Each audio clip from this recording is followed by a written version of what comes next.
সালাউদ্দিন ভাই বোধহয় 7-8 বছর চেষ্টা করে যা পারে নাই, এটা আমাদের আসিফ এবং তাবিক সেটা করে দেখিয়েছে।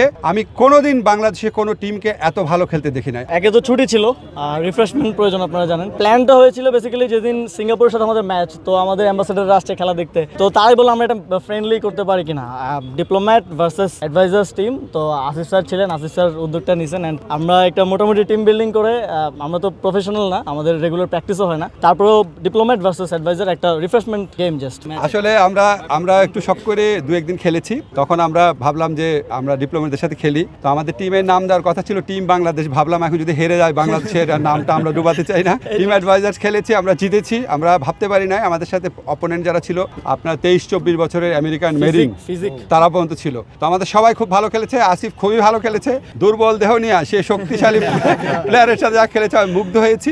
ইনশাআল্লাহ আমরা যে আপনার এটা খেললাম, এটা খুব চেষ্টা করেছিলাম আমাদের টিম যেন না হারে, বাংলাদেশের টিম, এই জন্য আমরা খুশি আছি বেশি। থ্যাংক ইউ আপনার।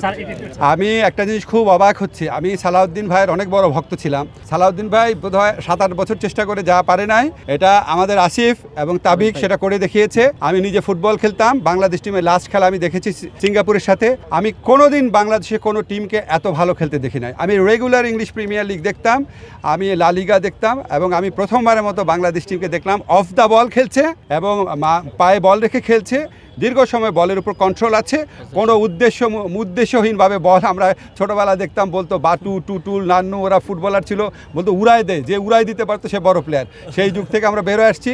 আমি মনে করি আসিফ এবং তাবিক বিশেষ করে ফুটবলে যেটা দেখিয়েছে, ফুটবল আমাদের লাইফ লাইন। এখানে আপনার অন্য দেশের হেজিমনি প্রতিষ্ঠা করার জন্য ক্রিকেটকে অনেক বেশি প্রাধান্য দিয়ে ফুটবলকে প্রায় মেরে ফেলা হয়েছে। আমি প্রচণ্ড ফুটবল ভক্ত, আমি মনে করি বাংলাদেশের নারীর স্পন্দন হচ্ছে ফুটবল, এবং আমি আশা করি আজকে আসিফ এবং তাবিক আওয়াল ওনারা ফুটবলকে যতদূর এগিয়ে নিয়েছেন, এটা যেন ভবিষ্যতে অব্যাহত থাকে। ধন্যবাদ।